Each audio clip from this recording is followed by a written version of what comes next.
हम सबसे पहले शुरुआत करते हैं उत्तर प्रदेश के बांदा से। आज सवाल सिर्फ एक केस का नहीं है, सवाल पूरे समाज का है। बांदा में बच्चों के यौन शोषण का वो घिनौना मामला, जहां मासूमियत को पैरों में रौंदा गया, जहां भरोसे का गला घोटा गया और जहां दरिंदगी का वो डार्क वेब के जरिए बाजार बना दिया गया। बांदा से ऐसी सनसनीखेज खबर आई है जिसने पूरे समाज को झंझोर कर रख दिया है। नाबालिग बच्चों के साथ यौन शोषण, उनके वीडियो बनाकर बेचने जैसे मानवता के खिलाफ अपराध को पॉस्को कोर्ट ने अब कड़ी सजा देते हुए फांसी की सजा सुनाई है। यह सिर्फ कानून की कार्रवाई नहीं बल्कि मानवता के सम्मान और मासूम बच्चों के हक के लिए दिखाया गया एक निर्णायक संदेश है।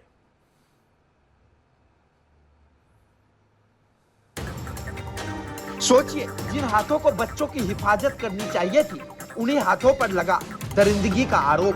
बांदा से सामने आई ये खबर हर माँ बाप की रूह खपाने के लिए काफी है। अक्टूबर 2020 में इंटरपोल के जरिए सीबीआई को शिकायत मिली। आरोप है कि राम भवन और उसकी पत्नी दुर्गावती मासूम बच्चों का यौन शोषण कर उनके वीडियो और फोटो कथित तौर पर विदेशों में बेचते थे। आज इसी मामले में अदालत ने सुनाया है सबसे कठोर फैसला मौत की सजा। जांच में सामने आया कि आरोपी पति सिंचाई विभाग में जूनियर इंजीनियर था और उसकी पोस्टिंग चित्रकूट में थी।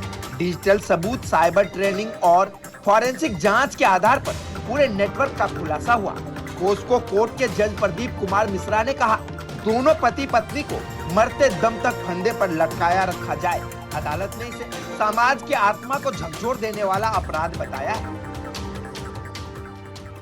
ये फैसला सीबीआई का है। दिल्ली में अक्टूबर 2020 में इंटरपोल के द्वारा सीबीआई को एक सूचना मिली थी कि एक व्यक्ति 3 नंबरों से छोटे छोटे बच्चों के, जो जिनकी उम्र 7 साल से लेकर 18 के बीच, उनके साथ सेक्सुअल असॉल्ट करके वो वीडियोज इंटरनेट में लोड कर रहा है।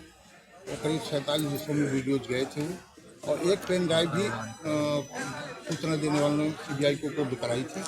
इसमें 7 से 79 फोटोज थे बच्चों के, जो और उसमें करीब 34 बच्चे थे जिनके वीडियोज थे, जिनके साथ सेक्सुअल असॉल्ट हुआ था। उस पर सीबीआई ने 30 अक्टूबर 2020 को केस रजिस्टर किया नई दिल्ली में। केस रजिस्टर करने के बाद अमित कुमार साहब जो डिप्टी एसपी थे सीबीआई के, उन्होंने केस को हैंडल किया गया। उन्होंने जांच शुरू की और फरवरी 2021 में इसकी चार्जशीट लगाई। 4 जज बदल चुके इसमें, तब तक इनका फैसला चलता रहा। सीबीआई की तरफ से धारा सिंह साहब थे, जो अपर लोकल लीडर थे सीबीआई के, उन्होंने इस केस को जो है हैंडल किया। 74 गवाह उन्होंने पेश किए, 74। डिफेंस में 2 गवाह उन्होंने पेश किए थे। अंततः 18 अक्टूबर को इनकी गिल्टी होल्ड की गई थी। यही 18 फरवरी को राम भवन जो जेई थे उनको और दुर्गावती को गिल्टी होल्ड करके जेल भेजा गया था। राम भवन तो शुरू से जेल में था और आज फाइनली इनको मृत्युदंड की सजा विद्वान न्यायाधीश प्रदीप कुमार मिश्रा के पास के बांदा के, उन्होंने मृत्युदंड से दंडित किया। कितनी तारीखों में ये फैसला आया है? कितने गवाह पेश हुए थे इसमें? 74 गवाह पेश हुए और 4 साल से कंटिन्यू बता रहे हैं कि ये 5वां साल है। 4 साल से लगातार जो है इस पर सुप्रीम कोर्ट का एक निर्देश है कि डे बाई डे मुकदमा चलाया जाए। तो डे बाई डे तो 74 विटनेसेस जिनको जो है सीबीआई ने पेश किए, जबकि बच्चों का जो मेडिकल था वो एम्स में कराया गया था। बच्चों की आंखें टेढ़ी हो गई। पूरे मामले में कितने लोग आरोपी माने गए? पूरे में दो लोग। राम भवन जो मेन एक्यूज्ड था और 1 से 20 राम भवन कौन थे? राम भवन ये जेई थे, जल विभाग में जेई थे। और दूसरा कौन है जिसको? और दूसरा उनकी पत्नी दुर्गावती थी। तो दोनों को फाइनली उन्होंने मृत्युदंड से दंडित किया है और भारी जुर्माना भी लगाया गया है।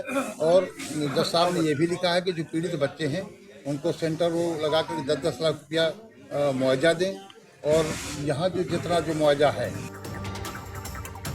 यह फैसला बच्चों की सुरक्षा के लिए एक सख्त संदेश है, लेकिन बड़ा सवाल अब भी बाकी है। क्या सिर्फ सजा से ऐसे अपराध खत्म होंगे या समाज और सिस्टम को और सख्ती दिखानी होगी? राष्ट्रीय समाचार के लिए ब्यूरो रिपोर्ट, बांदा, उत्तर प्रदेश।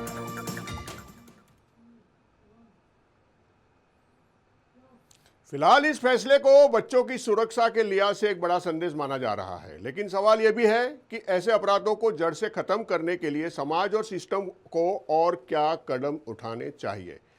यही सारी चीज़ों को लेकर के आज हम इस जो अदालत का फैसला आया है उसको लेकर के हम आपके सामने आए हैं। और ये जो बच्चों के खिलाफ हो रहे यौन शोषण के जो मामले हैं उसको ये अदालत ने एक ऐसा फैसला सुनाकर ये झंझोड़ दिया है कि जो है कि अब लोग एक बार सोचेंगे ऐसे अपराध करने से पहले। तो बांदा से हमारे संवाददाता जुड़ रहे हैं, हम उनसे सीधे संपर्क करते हैं और उनसे ज़्यादा जानकारी लेते हैं। जिस तरह से ये फैसला आया है, आप इस फैसले के दौरान और इसके जो ट्रायल चला था उसके दौरान भी आपको जानकारी होगी, वहाँ की जो जनता है, जो पीड़ित बच्चे हैं या उसका परिवार है, इसके बारे में क्या रिएक्शन मिला है जब इनको ये मुकम्मल सजा मिली है अपराधियों को? तो जो कि पीड़ित बच्चों का परिवार थे, तो उनके परिवारों को जब भी जानकारी मिली कि इनको सजा हुई है, तो उनको अंदर बहुत ही खुशी रही। उनको एक ये भरोसा हुआ कि हिंदुस्तान में न्याय व्यवस्था जो है बहुत ही अच्छी है और उनको जल्द ही न्याय मिला है। जी बिल्कुल। ये जो वारदात सामने आई थी उस समय का क्या पूरा माहौल रहा था? क्योंकि ये एक ऐसा मामला था कि जो इंसानियत को झंझोड़ कर रख देने वाला मामला था। और जब इतने बड़े पैमाने पर डार्क वेब पर ये पॉर्न वीडियो का जो कारोबार इन अपराधियों ने किया था और इंटरपोल के द्वारा इसकी सूचना जब इंडियन गवर्नमेंट को और पुलिस को मिली, तो कैसा माहौल उस समय दिख रहा था? जब ये जानकारी मिली इंटरपोल के द्वारा सीबीआई को, तो सीबीआई ने पूरा मामला दिल्ली से बांदा कोर्ट में ट्रांसफर किया था। उस समय जब लोगों को ये जानकारी हुई कि उनके बच्चों के साथ ऐसी कोई हैवानियत हुई है, ऐसी वारदात हुई है, तो उनके तो दिल ही झकझोर गया। और उनके ये था कि आज के बाद उनके बच्चों के साथ और भी कुछ हो सकता है। अगर उनको फांसी की सजा हुई है तो उस फांसी की सजा से वो लोग काफी खुश हैं। उनको ये उम्मीद है कि भविष्य में आगे अगर कोई ऐसा अपराध होता है तो कोर्ट और जो न्याय है उनको मिलेगा। और जिस समय ये मामला खुल के आया था तो उस समय पूरे बांदा में दिल लगाने जैसी माहौल था। पूरे बांदा के लोग कोई बीच में सनसनी फैली हुई थी कि इतना बड़ा मामला हो गया और लोगों को यहाँ जानकारी नहीं मिली। ये इंटरपोल और सीबीआई के द्वारा लोगों को जानकारी पहुंची थी।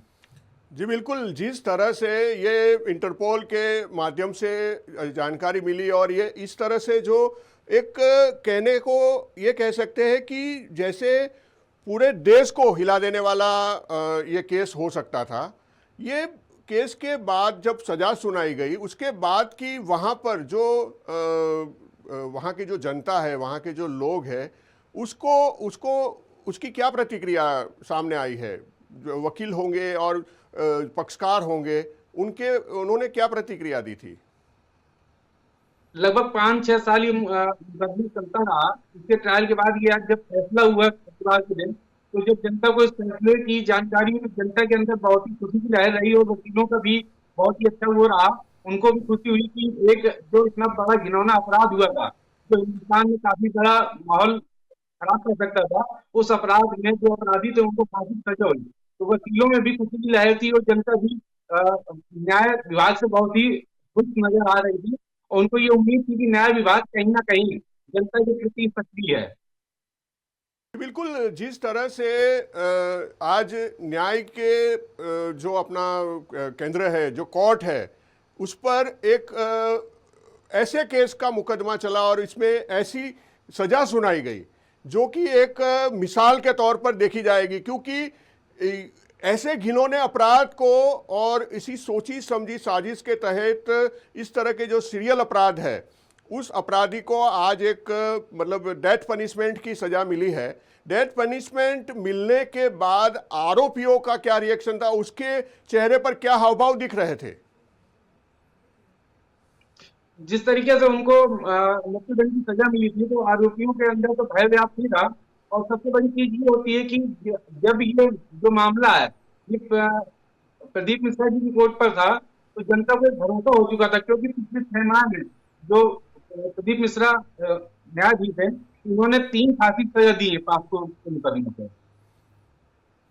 जी बिल्कुल। मतलब कि इस अदालत में ये केस जब आया, जज चेंज होकर आए और उसकी अदालत में जब ये केस चला, तो लोगों को एक उम्मीद जगी थी कि बहुत ही जल्द ये अच्छा फैसला इस केस के अंदर भी सुनाई दिया जाएगा।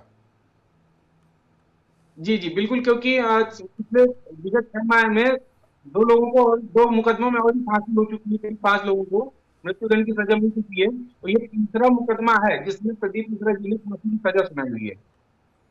जी बिल्कुल, बहुत बहुत धन्यवाद आपका इस पूरी जानकारी के लिए, और आप ऐसी ही घटनाओं पर नज़र बनाए रखिएगा। हम आगे भी आपका ऐसी कोई घटना होगी तो फिर से संपर्क करेंगे। अगली खबर का रुख करते हैं, और जब बिहार की एक बात हम ले लेते हैं आगे।